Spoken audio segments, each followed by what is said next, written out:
আব্বু আছে নাটক করবে, গুরুজি সেজে আসবে।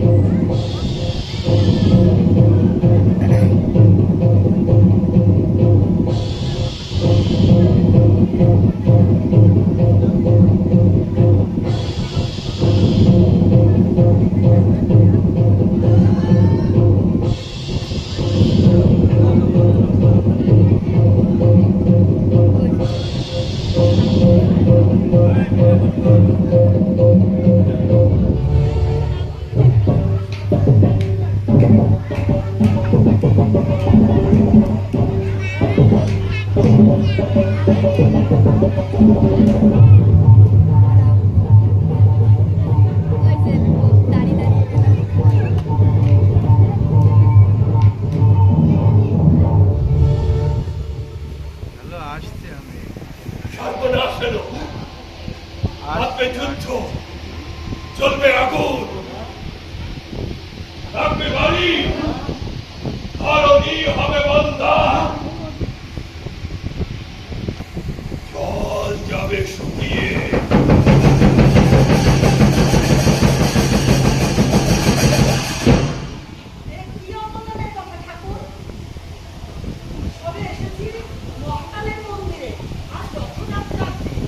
দেখতে পাচ্ছ না, আজ ধনির আছে ধন, তার মূল্য গেছে ভাগ হয়ে গজপুত্র কপিত্থের মতো।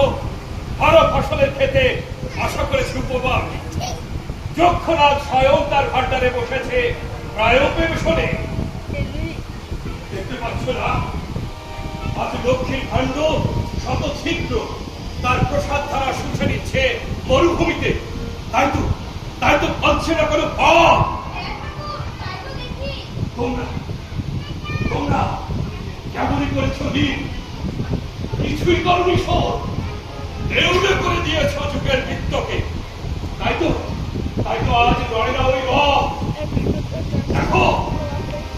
দেখো তোমরা, ওই যে পথের বুক জুড়ে পড়ে আছে তার আশার তরিকা।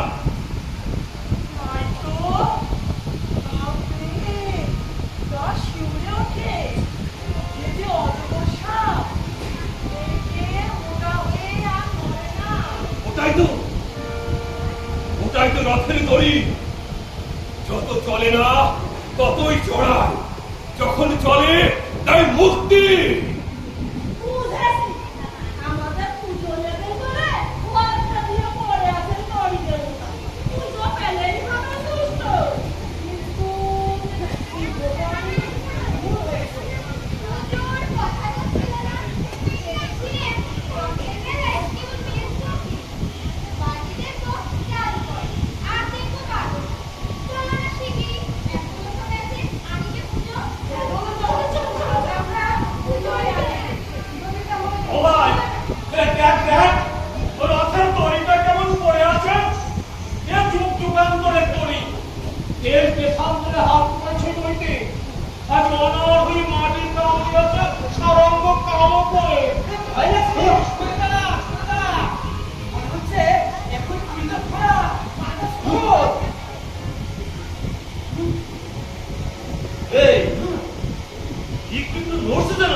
আমরা যদি না চালাই, ও যদি আপনি চলে, তাহলে পড়বো যে টাকা তো না।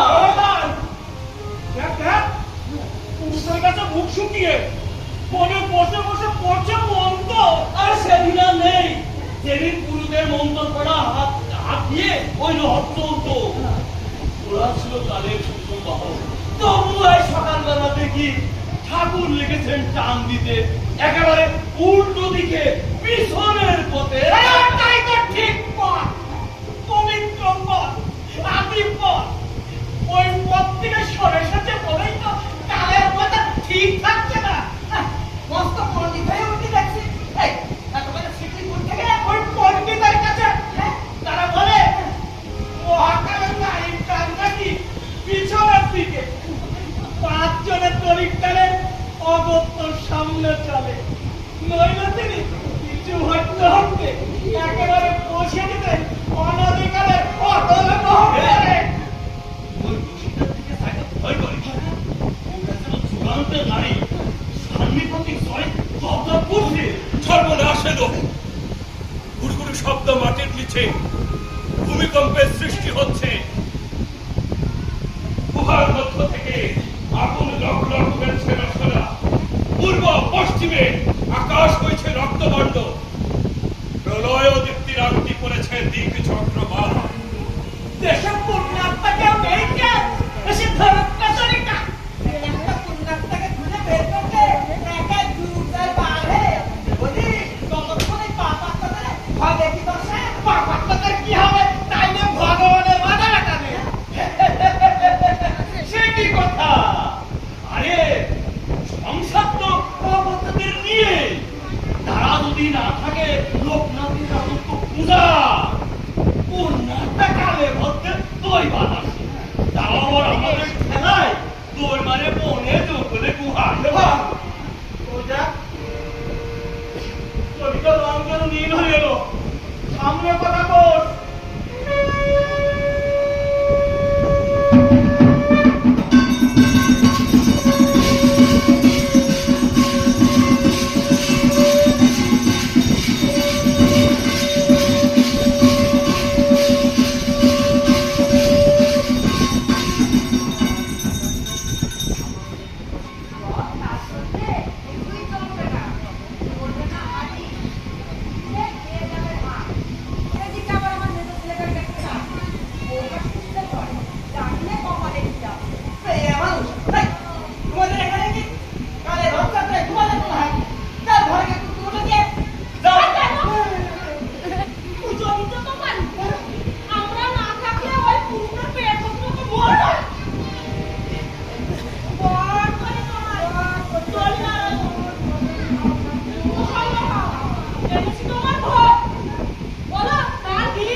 কালের পথ হয়েছে দুর্গম। কোথাও উঁচু, কোথাও নিচু, কোথাও আবার গভীর গর্ত। সব সব করতে হবে সমানে সমান, তবে খুঁজবে বিপদ।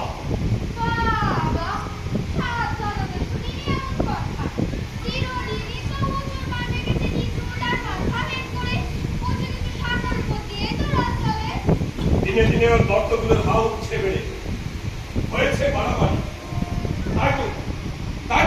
আর ফিরছে না। ভেঙে পড়লো বলে, ভেঙে পড়লো বলে, ভেঙে পড়লো বলে, ভেঙে পড়লো বলে।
চিরদিন এই আমরাই চলে এসেছি রথে, আর চিরদিন রথ যাবে ওই ওরা যাদের নাম করতে নেই।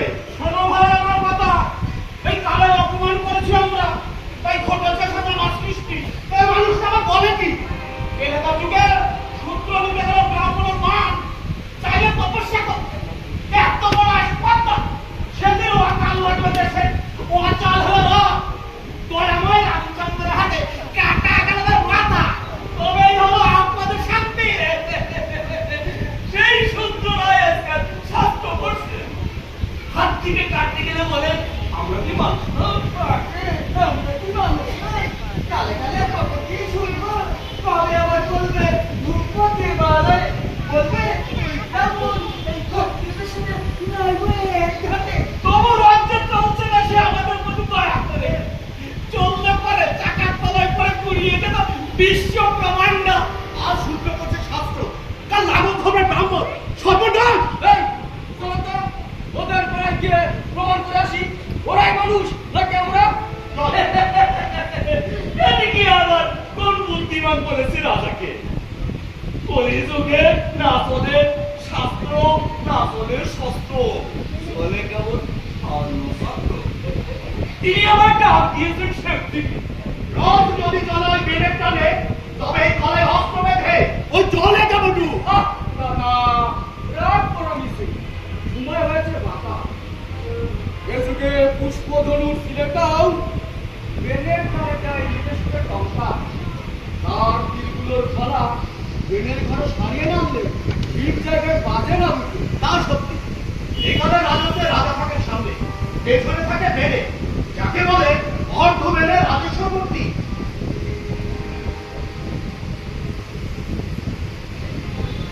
এই যে সন্ন্যাসী, এই রথ চলে না কেন আমাদের হাতে? তোমরা দড়িটাকে করেছো চর্চর, যেখানে যত তীর ছুঁড়েছ বিঁধেছ বুকে, ভিতরে ভিতরে ভাগ হয়ে গেছে, আলগা হয়ে গেছে ওর মাথনের জোর।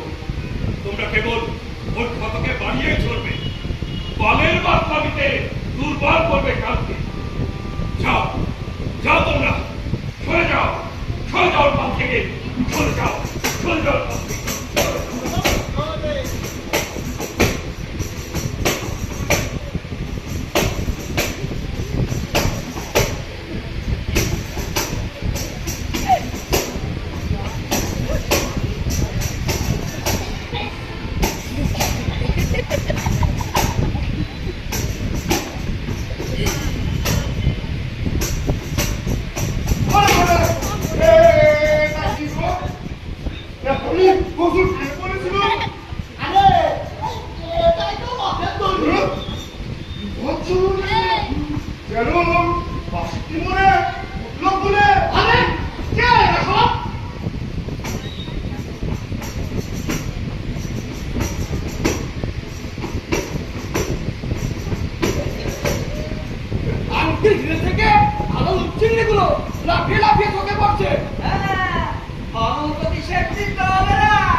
হুকুম ঘোষণা করতে হয় এক হাত থেকে আর এক হাতে সমুদ্রে ঘাটে ঘাটে ওদের সঙ্গে পারবে না তো আর কি পারবো না সবচেয়ে বড় তর্কটা ভঙ্গন করছে এই খাতের মধ্যে তোমাদের এই তলায় গুলো পুরোটা খায় ওদের দিমাগ আর তোমারটা খেয়ে বসেছে ওদের ঘুষ এই ধরনের দোষ কি দাদা 65 বছরের মধ্যে বারো নাম করিনি চলাফিরা বাবাজি বলবেন কি কলিকালে আর কত কিছু দেখতে হবে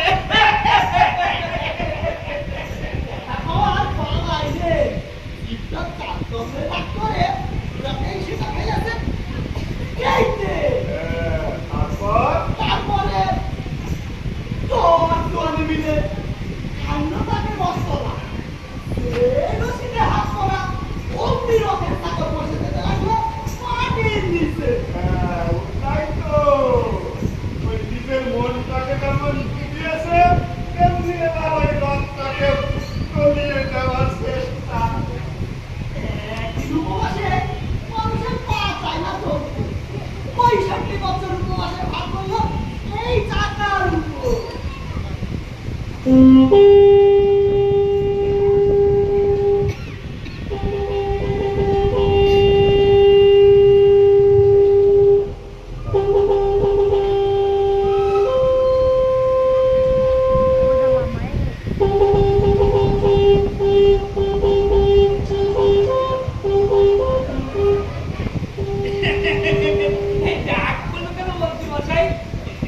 অর্থপথ হলেই সর্বাগ্রে তোমাকে স্মরণ করি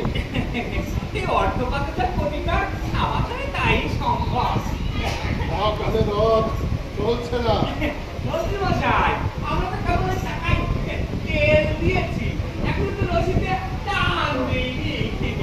অন্য সব সত্যি আদর্শহীন তোমাদের অর্থবান হাতের পরীক্ষা হোক চেষ্টা করা যাক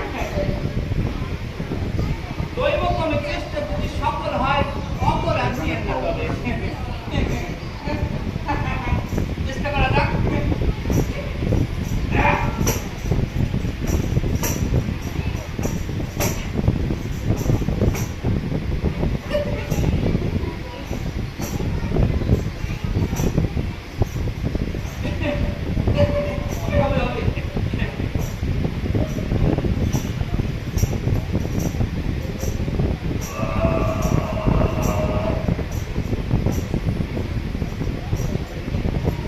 সিদ্ধিরাস্তু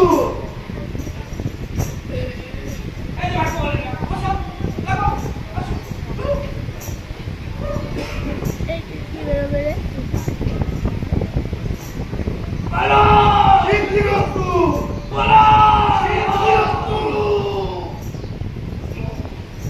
রশি তুলতেই পারি না ভীষণ পারি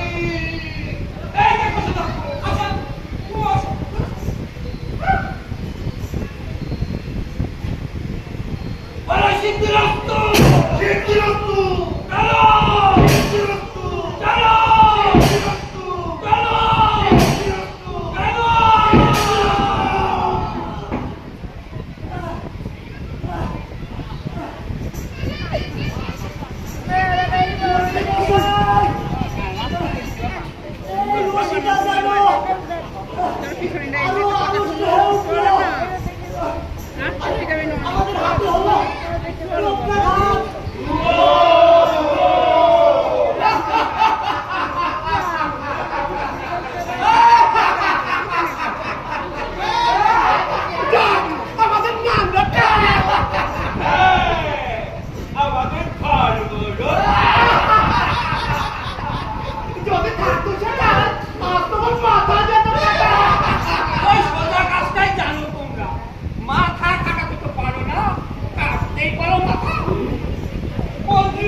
আমাদের কাজ আমরা করি।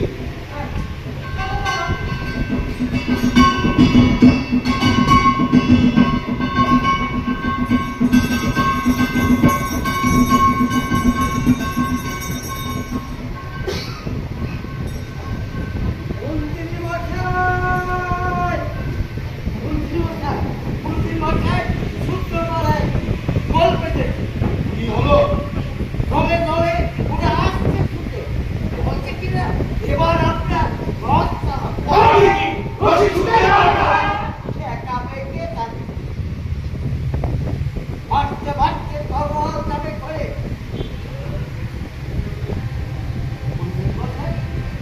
বসে বললেন তো, বল বেশি আসছে বলে ভয় করিনি, ভয় হচ্ছে পারবে ওরা। বলো কি মন্ত্রী মহারাজ, শিলা দলে ভাসবে? নিচের তলাটা হঠাৎ উপরের তলা হয়ে ওঠাকেই বলে প্রলয়। বরাবর যা প্রচ্ছন্ন তা প্রকাশ হবার সময়টাই দুরন্ত। আদেশ করুন কি করতে হবে? ভয় করিনি আমরা। ভয় করতেই হবে। তলোয়ারের বেড়া তুলে বন্যা ঠেকানো যায় না। এখন কি করতে হবে আদেশ করুন। বাধা দিও না ওদের। বাধা পেলে সত্যি নিজে নিজেকেই চিনতে পারে, আর চিনতে পারলে আর আটকানো যায় না। মহাকাল থেকে ওঠো!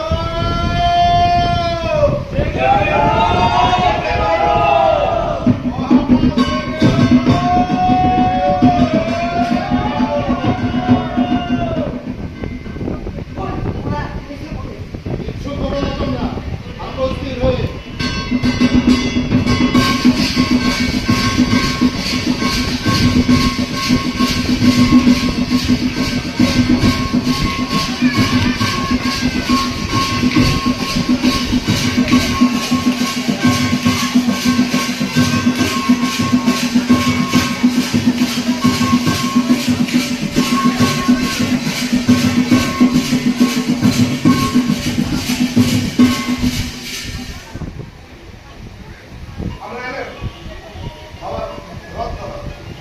তোমরাই তো ভালো রথ চালিয়ে আসছো চিরদিন।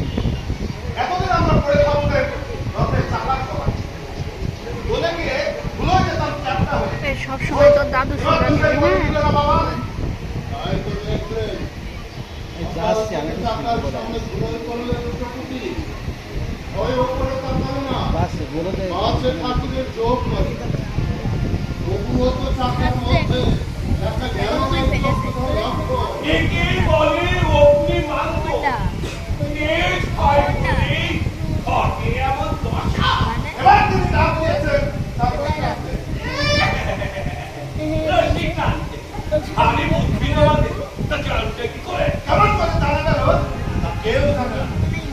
ভোরবেলা উঠে কথাটা সবাই বললে সবাই খবরটা পৌঁছে গেল পাড়ায় পাড়ায়, পেরিয়ে গেল মাঠ, পেরিয়ে গেল নদী, পাহাড় দিয়ে কমলের ডাক দিয়েছেন বাবা রক্ত দেবার জন্যে, তার দেবার জন্য। বরাবর সংসার যারা চালায় এই রক্তের রশি তাদেরই হাতে। সংসার কি তোমরাই চালাও ঠাকুর? স্পর্ধা দেখো, মুখের ওপর জবাব দিতে শিখেছে। লগ্ন বলে ক্রমশাপ। মন্ত্রী মশাই, সংসার কি তোমরাই চালাও? সে কি কথা? সংসার বলতে তো তোমরা নিজে গুণে চলো, তাই রক্ষে। যারা লোকে বলে আমরাই চালাচ্ছি, আমরা মাত্র কি লোক বলি? আমরা যোগায় অন্য, তাই তোমরা দেরি আছে আমরা বলি বস্ত্র। তাতে তাতেই তোমাদের লজ্জা হবে না। এতক্ষণ মাথা হেড করে বলেছিস না তোমরা আমাদের অন্তর্ভুক্ত মালিক। ক্যামেরায় ধরছে না এরা। এটা সত্য হয় না। হ্যাঁ, আমার সর্দার, তোমরাই মহাকালের বাহন। তোমরা দাঁড়ানোর বন্ধু। দাঁড়া এখনকার কাজ তোমরা সাধন করে যাও, তারপরে আসবে আমাদের কাজের পালা। আইরে ভাই আই, লাগাই কান, বড়িয়া বাসি।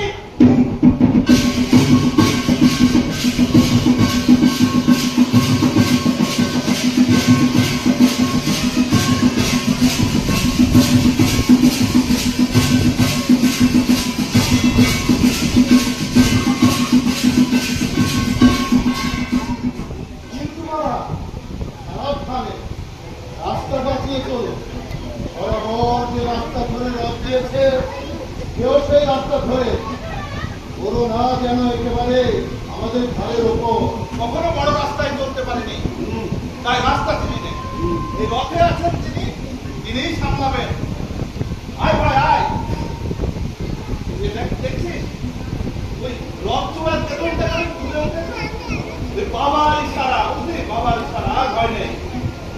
ওই যে দেখ রথের তেতনটা কেন ঘুরছে? ওই ধরার মধ্যে যেমন বান ডাকে, এই রশিটার মধ্যেও তেমন প্রাণ এসে পড়ছে। আরে ঝুলো ঝুলো ঝুলো রশি পার করছে না।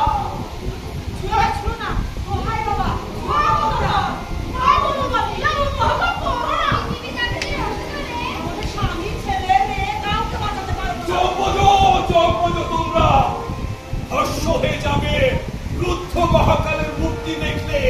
মহাকাল জেগে ওঠো! মহাকাল জেগে ওঠো! মহাকাল জেগে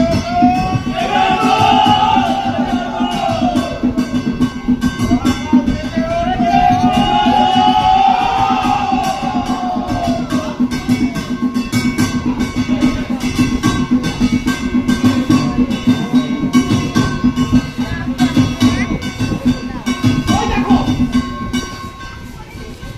টাকাটা টাকাটা শব্দ শব্দ নাকি পৃথিবীটা কেন নাকি পৃথিবীটা ডাকছে রসা বলে কিছুতেই হতে পারে না, কিছুতেই না। কোন শাস্ত্রেই লেখা নেই।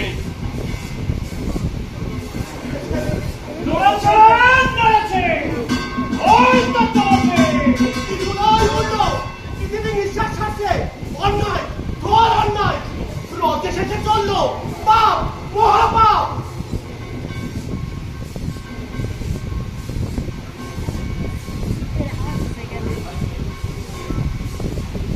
আহ দেখতে হলো চোখে। ঠাকুর তুমি হুকুম করো ঠেকাবাই রত না মৃত্যু হয়েছেন মহাকাল তার বুদ্ধি ধ্বংস হলো দেখলেন সেটা সতর্কে সাহস হয় না হুকুম করতে। অবশেষে জাত খোয়াতে আবার যখন খেয়াল গেল, এবার তার মতো চুপ করে থাকো রঞ্জুদা। আসছে বার ওর প্রায়শ্চিত্ত করতেই হবে, হবে হবেই হবে। ওর দেহ শোধন করতে গঙ্গা যাবে শুকিয়ে। গঙ্গার আর দরকার হবে না এই ঘরে থাকার মতো ওই সূর্যগুলোর মাথাটা ঢুকিয়ে ঘাস নদের রক্ত দেখি মন্ত্রী, তুমি আমার যাও কোথায়? যাবো ওদের সঙ্গে রশি করতে। ছি, ছি, ছি, ছি। তুমি ওদের সাথে হাতে হাত মেলাবে? ওরাই যে আজকে এসে পড়ে কথা। কষ্টই গেল দেখা, এ মায়া নয়, নয় স্বপ্ন। তাই বলে এবার থেকে মান রাখতে হবে ওদের সঙ্গে সমান হয়ে। তাই বলে ওদেরই একসাথে বসে দাঁড়া ঠেকাবোই আমরা সব চলুক আর নয় চলুক এবার দেখছি টাকার তলায় পড়বার করা সমাজেই। সেও ভালো অনেক কাল চন্দালের রক্ত শুষে টাকা আছে অশুচি এবার পাবে শুদ্ধ রক্ত সাত বদল করুক এ কি হলো মন্ত্রী? এ কোন শনি কহে ফেল কি? রথটা যে ইতিমধ্যে নেমে পড়েছে রাজপথে, তবু তো গেল না পৃথিবীটা রসা তলে। হায় হায় হায় হায়, এই বাতালে রথ কোন পল্লীর ঘাড়ে গিয়ে পড়ে কে যাবে? ওই দেখো দলপতির দল আন্দোলন করে ডাকছে আমাদের রথটা একেবারে সোজা চলেছে ওদেরই ভান্ডারের দিকে যাই যাই ওদের রক্ষা করতে নিজেদের রক্ষার কথা ভাবো। দেখছো না ঝুঁকেছে তোমাদের অস্ত্রশালার দিকে। তাহলে উপায় ওদের সঙ্গে মিলে ধরে ফেলেছি রাজমাটিকে ফিরিয়ে আনো রথটাকে। তোমরা করবার সময় নেই। ঠাকুর তুমি বলো না কি করতে হবে বিপদ, তোমরা বলো কি করবে? এ ভাই একেবারে চুপ হয়ে গেলে কেন কিছু একটা বল রশি করবো নাকি লড়াই করবো ঠাকুর তুমি বলো না তুমি বলো আমি এখন কি করবো সেটাই ভাবছি। ওই বসি করবো নাকি শাস্ত্র হবো? গেল গেল সব গেল রথের এমন তো পুরুষে দেখো না ওরা কি চাচ্ছে না নাকি রাত্রি চলছে ওনাকে সামনে নিয়ে রথটা আসলে চলতে গেলে শব্দে আমরা দিতেন টান আর ও পিছু পিছু আসতো দড়ি বাঁধা গরুর মতো আজ ছুটেছে জেগে উঠে বাপরে কি তেজ মারছে না আমাদের বাপদাদার পথ একটা কাঁচা পথে পুরো মহিষের মতো ছুটে চলেছে পিঠের ওপর চড়ে বসেছে চল ওই তো আসছে কবি চলো ওনাকে জিজ্ঞাসা করি পাগলের মতো কথা বলছো তুমি।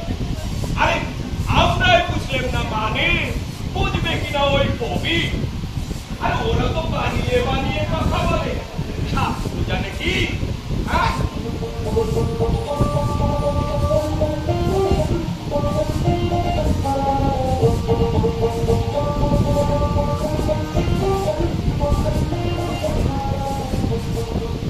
একই উল্টা পাল্টা আমার কবি পুরুষের হাতে এক চলবে না রাওয়া রাজার হাতে নয় বুঝতে পারলাম কিছু ওদের মাথা ছিল অত্যন্ত মহাকালের রথের চূড়ার দিকেই ছিল ওদের দৃষ্টি। নিচে নামালো না চোখ রথের দড়িটাকেই করলো তুচ্ছ মানুষের সঙ্গে মানুষকে বাঁধেছে বাঁধন কাউকে মানেনি রাজি বাঁধন আর উন্মত্ত হয়ে রেড আসা দেবে ওদের হার গুড়িয়ে তা তো আরে সূর্যগুলো কি এখনই বুদ্ধিমান এরা দড়ির নিয়ম মেনে চলতে পারবে তো পারবে না হয়তো একদিন ওরা ভাববে কে ওঠে?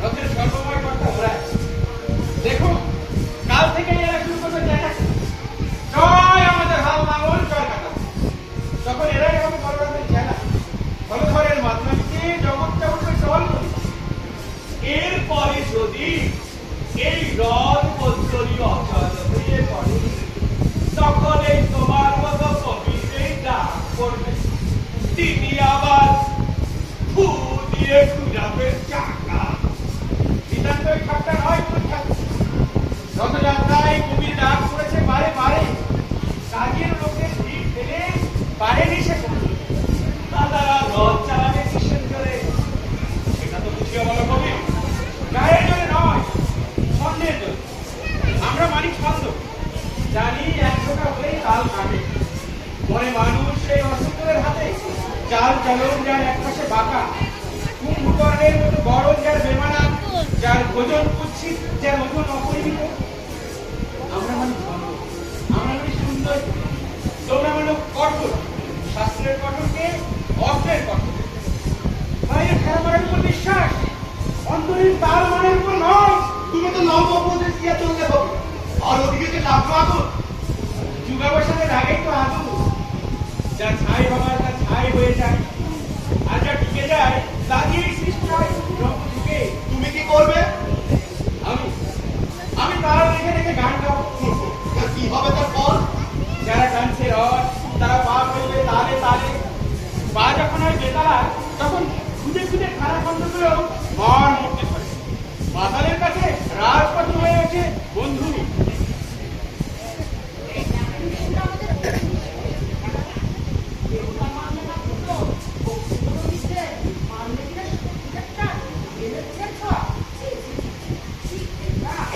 তা পুজো তোমরা দিলে কোথায় এই তো এইখানে কি ঢেলেছি দুধ ঢেলেছি ঢেলেছি গঙ্গা জল রাস্তাগুলো কাদা হয়ে আছে পাতায় ফুলে এখানটা কাছে পিছল হয়ে পুজো করেছে ধুলোই ভক্তি করেছে মাটি রথের দড়ি কি পড়ে থাকে বাইরে সে থাকে মানুষে মানুষে বাধা দেহে দেহে প্রাণে প্রাণে সেইখানটায় জমেছে অপরাধ বাঁধন হয়েছে দুর্বল আর ওরা যাদের নাম করে নেই ওদের দিকেই তো ঠাকুর পাশ ফিরবে নইলে ছন্দ মেলে না একদিকটা হয়েছিল অতিশয় উঁচু ঠাকুর নিচে এসে দাঁড়ালেন ছোট দিকে সেখান থেকে মারবেন এক টান বড়টাকে দিলেন কাজ করে সমান করে নিলেন তার নিজের আসনটা তারপরে কোনো এক যুগে কোনো এক দিন আসবে উত্তর অঞ্চলের পাড়া তখন আবার নতুন করে উঠতে নিচুতে হবে বোঝাপড়া এই বেলা থেকে তোমরা বাঁধনটাতে দাও মন রথের দড়িটাকে নাও বুকে তুলে ধুলোই ফেলো না এই রাস্তাটাকে ভক্তি রসে দিও না কাদা করে আজকের মতো বলো সবাই মিলে এতদিন যারা ছিল মরে তারা উঠুক বেঁচে যুগে যুগে যারা ছিল খাটো হয়ে তারা একবার দাঁড়াক মাথা তুলে।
শেষ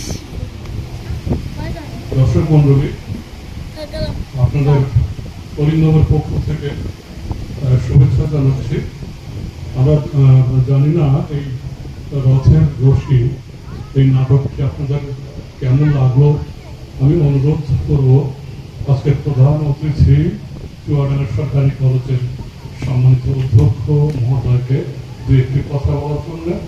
তারপরে আমি আমাদের অধ্যাপক সাইদুর রহমান এবং অধ্যাপক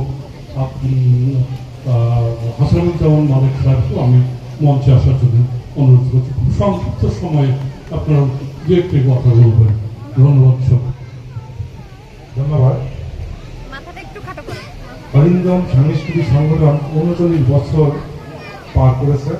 ঐতিহ্যবাহী সংগঠন হিসাবে তারা ইতিমধ্যেই পরিস্থিতি লাভ করেছে। ৬৪ জেলার মধ্যে চুয়াডাঙ্গা একটি জেলা, ঐতিহ্যবাহী জেলা, যেটা অস্থায়ী রাজনীতিতে স্বীকৃত এই জেলা। এই জেলার বিভিন্ন দিক থেকে মুক্তিযুদ্ধকালীন সময় যেমন অবদান ছিল, সাহিত্য সাংস্কৃতিক অঙ্গনে গুরুত্বপূর্ণ অবদান রেখে চলেছে অরিন্দম সাংস্কৃতিক সংগঠনের মধ্য দিয়ে। এছাড়া চুয়াডাঙ্গাতে আমাদের পত্র পত্রিকার দিক থেকেও দেখা যায় যে অন্যান্য অনেক জেলায় যেখানে একটা দুটা পত্রিকা বের করতে পারে না, চুয়াডাঙ্গা থেকে অনেকগুলো পত্রিকা এখানে প্রচলন আছে। কিন্তু তারপরেও দেখি যে আমরা সাংস্কৃতিক কর্মকাণ্ডে অনেকখানি যেন পিছিয়ে, সমস্ত চুয়াডাঙ্গাবাসীকে আমরা একত্রিত করে একটা সংগঠনের সবাই এক জায়গায় নিয়ে আসতে পারি না। এই ব্যর্থতা যে একটা সাংস্কৃতিক সংগঠনের সেটা না। শিক্ষক হিসাবে আমাদের একটা দায়িত্ব আছে যে আমাদের যে বিভিন্ন শিক্ষা প্রতিষ্ঠান আছে সেই প্রতিষ্ঠানগুলোতে আমরা সাংস্কৃতিক চর্চা, সেই চর্চাগুলো কিন্তু আমরা প্রতিনিয়ত করি না। আমরা খেলাধুলা করি না, সাংস্কৃতিক কর্মকাণ্ড করি না, বিতর্ক করি না, বিভিন্ন কর্মকাণ্ড করি না। যদি এই কর্মকাণ্ডগুলো প্রতিনিয়ত করতে পারতাম তাহলে আমাদের এখান থেকে অনেক সাংস্কৃতিক কর্মী তৈরি হতো এবং আমরা প্রকৃত অর্থেই এই দেশের উন্নয়নের সাথে সম্পৃক্ত হতে পারতাম এবং সমৃদ্ধ বাংলাদেশের দিকে আমরা যেতে পারতাম। আমরা রাস্তাঘাট চকচকে দেখলে হবে না, এটাকে সঠিকভাবে নিতে গেলে আমাদের মূল যে বক্তব্য যেটা বলেছি যে আমাদের জ্ঞান বিজ্ঞান চর্চা, সাহিত্য সংস্কৃতি চর্চা, এইটা যদি না হয় আমরা কখনোই এই উন্নয়নটাকে টেকসই করতে পারবো না। অরিন্দম সাংস্কৃতিক সংগঠনকে আমি অনেক অনেক ধন্যবাদ জানাই যে তারা ৩৯টা বছর তারা সমৃদ্ধির সাথে এই কাজটা করে এসেছে চুয়াডাঙ্গা জেলায়। আমি আজকে নতুন ভাবে দেখলাম, আমি খুবই অনুপ্রাণিত, আনন্দিত যে চুয়াডাঙ্গাতে এরকম একটি সংগঠন। আমি গর্বিত, চুয়াডাঙ্গা জেলার বাসী হিসাবে আমি গর্বিত। এবং এই যে রথের রশি যে নাটকটা আমাদের দেখালো যে জনমানুষ আবার জেগে উঠে তারা এই সমৃদ্ধিটাকে সামনে দিকে এগিয়ে নেবে, এই যে মেসেজটা আমরা পেলাম রবীন্দ্রনাথের নাটকের মধ্যে দিয়ে। আমি সমস্ত নাট্যকর্মী যারা অভিনয় করেছে সবাইকে অসংখ্য অসংখ্য ধন্যবাদ জানিয়েছি। এই সাংস্কৃতিক চর্চাটা চুয়াডাঙ্গা জেলায় সর্বত্র ছড়িয়ে ফেলবে এই আশা ব্যক্ত রাখি। এই সংগঠনের সাথে জড়িত সবার কাছে অসংখ্য ভালো লাগা, অসংখ্য কৃতজ্ঞতা। আমি অসম্ভব ভালো লাগা নিয়ে আমি আজকে এখান থেকে বিদায় দিচ্ছি। সবাইকে ধন্যবাদ। শ্রমিক আমি একটু আসতে বলছি।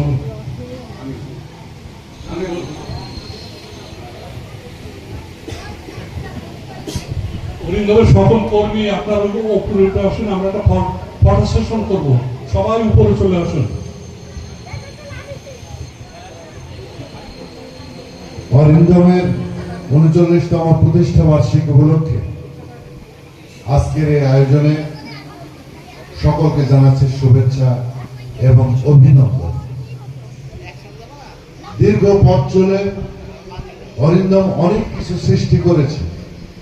শিল্প সংস্কৃতির চর্চায় শুধু চুয়াডাঙ্গাকে নয়, মেহেরপুর, চুয়াডাঙ্গা, কুষ্টিয়া, এই বৃহত্তর কুষ্টিয়া জেলা ছাড়াও যশোর, খুলনা এত অঞ্চলে একটা বিপুল কার্যক্রম হাতে নিয়ে এই শিল্প সংস্কৃতি চর্চাকে অনেক দূর এগিয়ে নিয়েছে। সেজন্য এই অরিন্দম সাংস্কৃতিক গোষ্ঠীর সকলকে জানাই প্রাণ ভরা অভিনন্দন এবং তাদের এই পথ চলা, তাদের সাফল্য এবং উত্তরোত্তর উন্নতি আমি বহুলভাবে কামনা করি। আজকের এই নাটকে যারা অভিনয় করেছেন আমি অত্যন্ত অভিভূত হয়েছি। অর্থাৎ আমি মনে করি রবীন্দ্রনাথ যে দর্শন, যে চেতনা, যে চিন্তা করে এই স্ক্রিপ্টটি রচনা করেছেন, আমি মনে করি যে নির্দেশকের একটি নিপুণ হাতে আজকের এই শিল্পী কলা কুশলে সেটা ফুটিয়ে তুলতে সমর্থ হয়েছে। আমি তাদেরকে অভিনন্দন জানাই, ধন্যবাদ জানাই, কৃতজ্ঞতা জানাই। আর সবশেষে আগামী দিনে অরিন্দম আরো অনেক অনেক কাজ করবে, আরো বহুকাল পথ চলবে, আরো অনেক দূর এগিয়ে নেবে এই শিল্প চর্চাকে, সেই কামনা করে সবাইকে ধন্যবাদ দিয়ে আজকে আমার আলাউদ্দিন ভাইকে বিশেষভাবে আমি ধন্যবাদ দিয়ে আমি আমার ছোট্ট বক্তব্য শেষ করছি। সালাম, সালাম, তুমি একটু উপরে উঠে এসো। আপনারা আসেন না, কাজল এসো, কাজল এসো। অরিন্দমের যারা কর্মী আছে আসেন, আসেন। সালাম এসো। সালাম এই নাটকের মেকআপ করেছে সালাম, রূপসজ্জাকর এবং অসাধারণ একজন অভিনেতা সে। হ্যাঁ, এই নাটকে অভিনয় করেন অসাধারণ অভিনেতা সে, আব্দুল সালাম। সকলকে শুভেচ্ছা। আমি শাহরুখ সানি, অনেকে আমাকে চেনেন, আমি প্রথম আলো চুয়াডাঙ্গা প্রতিনিধি। এই সাংস্কৃতিক অঙ্গন অনেকদিন ধরে বিচরণ। আজ অরিন্দমের ৩৯তম প্রতিষ্ঠা বার্ষিকীতে বলতে হয় যে ৩৯ বছরের চুয়াডাঙ্গা জেলায় অসংখ্য সংগঠনের জন্ম হয়েছে, কিন্তু টিকে থাকতে পারেনি। অনেক চড়াই উতরাই পেরিয়ে প্রতিকূলতা মোকাবেলা করে তারা সদর্পে এগিয়ে যাচ্ছে, তাদের জন্য অনেক শুভকামনা। আর নাটক বিষয়ে বলতে হয় প্রত্যেক অভিনেতা খুব আন্তরিকভাবে অভিনয় করেছে। বিশেষ করে আমার একজনের অভিনয় মন কেটেছে, যার কোনো সংলাপ ছিল না। আই তোমার সামনে তোমার আমার কান্না এসে হচ্ছে, কি দারুণ অভিনয় করছে, এর কোনো সংলাপ ছিল না, কিন্তু প্রতিটা দৃশ্য দারুণভাবে ফুটিয়ে তুলেছে। আমি একসময় মঞ্চ অভিনয় করতাম, আমি মঞ্চ মানুষ চলে তার জন্য অনেক শুভকামনা করছি, অরিন্দমের জন্য শুভকামনা করছি।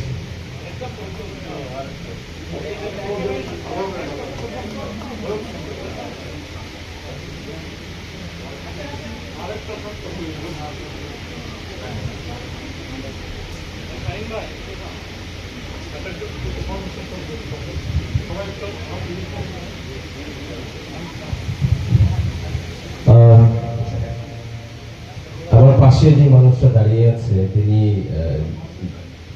দীর্ঘ প্রায় 48 বছর ধরে লাইটের কাজ করছেন। বাংলাদেশের মধ্যে যদি হাতে গোনা 3 জন থাকে তো তার মধ্যে ঠান্ডু রাহান একজন। উনি সিনেমা থেকে শুরু করে থিয়েটারের সাথে জড়িয়ে আছেন প্রায় 50 বছর। যারা 48-50 বছর ধরে লাইটের কাজ করছেন। দাদা আমাদের এই নাটকে আসলে লাইটের কাজ করেছেন।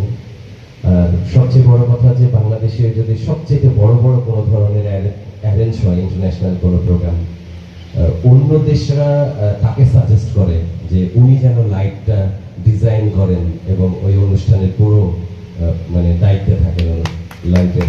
তো আমরা আসলে গর্বিত অরিন্দমের কর্মী হিসেবে এরকম একটি মানুষকে আমাদের সাথে পেয়েছি। খুবই আন্তরিক এবং খুবই বিনয়ী একজন মানুষ। দাদাকে অসংখ্য ধন্যবাদ। যদি কিছু বলেন। আমার বলা কিছু নেই, মঞ্চে আলো জ্বালাই নিজে অন্ধকারে থাকি। 42 বছর ধরে অন্ধকারে আসছি মন থেকে আলোকিত করার জন্য, এবং সেটা দর্শকদের জন্য। অরিন্দমের সঙ্গে আমার অনেকের থেকে একটু পরিচিত, অনেক ইচ্ছে ছিল ধরুন ওর সাথে কাজ করা, সেই সুযোগটা দেবাশিস ডিরেক্টর আমাকে করে দিয়েছে, এবং এখানে কাজ করতে